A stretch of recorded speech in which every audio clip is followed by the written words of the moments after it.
যোৱা 23 তাৰিখে যিহে ঘটনা ঘটিছে সেইটো আমি কণ্ডেম কৰিছোঁ। আমাৰ কাৰ্বি আংলঙত এইটো বস্তুটো কেতিয়াও হ'ব নালাগে। আমি গাৰো সম্প্ৰদায়ৰ পৰা সেইটোৱে জনাইছোঁ যে আমি সদায়ো কাৰ্বি পিপল লগত সদায় থিয় হৈ থাকিম। যিমান অত্যাচাৰ হ'ব ইমানেই আমি কণ্ডেম কৰি থাকিম। আমি গাৰো আৰু কাৰ্বি বেলেগ বুলি আমি নাভাবোঁ।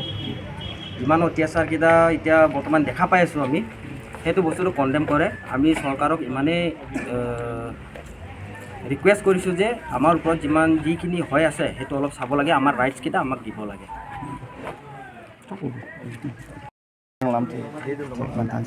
নাই এতিয়া বিশেষকৈ এটা গাৰো সম্প্ৰদায়ে যিহেতু কাৰ্বিসকলৰ প্ৰতি যি সহযোগিতা বা সঁহাৰি সেইটো নকওঁ, যিহেতু কাৰ্বিলত গাৰোসকলে বসবাস কৰিছে নিজৰ মাতৃভূমি হিচাপে যিহেতু তেওঁলোকে সেই চিন্তাধাৰাটো যিহেতু কাৰ্বি আংলঙত যিটো এটা শেষ পৰ্যায় আহি পৰিছে, কাৰ্বি আংলং নাম মাত্ৰ ষষ্ঠ অনুসূচী হৈছে, নাম মাত্ৰ সাহিত্য পৰিষদ হৈছে, সেই গোটেইটো বিষয়টোত আচলতে গাৰো সম্প্ৰদায়ে ইয়াৰ প্ৰতি যে আজিৰ পৰা মাত মাতিব যে কাৰ্বি গাৰো ভাই ভাই, কাৰ্বি গাৰো জিন্দাবাদ, সেই এনেধৰণৰ শ্লোগানেৰে তেওঁলোকে গোটেইখিনি প্ৰতিবাদ কাৰ্যসূচী ৰাজপথত তেওঁলোকে ওলাই আহিছে।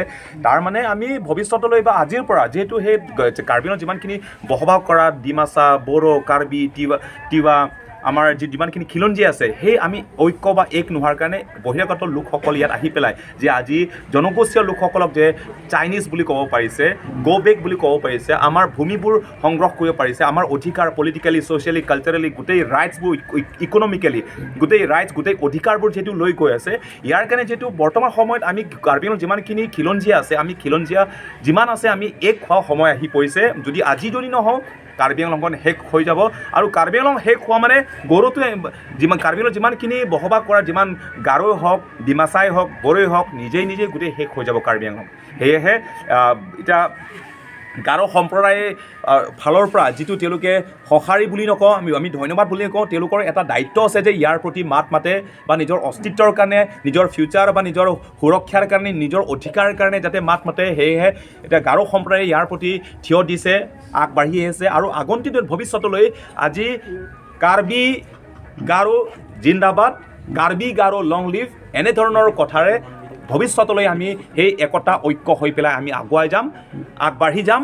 কোনোবা কিবা এটা কাৰণত আজি গাৰোসকলৰ সমস্যা মানে কাৰ্বিসকলৰ সমস্যা, কাৰ্বিসকলৰ সমস্যা মানে গাৰোসকলৰ সমস্যা। সেইকাৰণে কোনোবা অনা অসমীয়া বহিৰাগত লোকসকলে বোলে যে আজি ডিমাচাসকলক, বড়োসকলক, কাৰ্বিসকলক, তিৱাসকলক, অসমীয়া ভাষীসকলক আজি হাত দিয়া, ঠাট্টা কৰা, অত্যাচাৰ কৰা, দপদমি চলোৱা মানে আমি কিন্তু চুপচাপ হৈ নাথাকোঁ, সেইটো আমাৰ স্পষ্ট কথা। সেয়েহে আমি আছোঁ আৰু চৰকাৰে যিটো প্ৰতিশ্ৰুতি দিছে উচ্ছেদ কৰিম, ইভিকশ্যন কৰিম, তাৰপাছত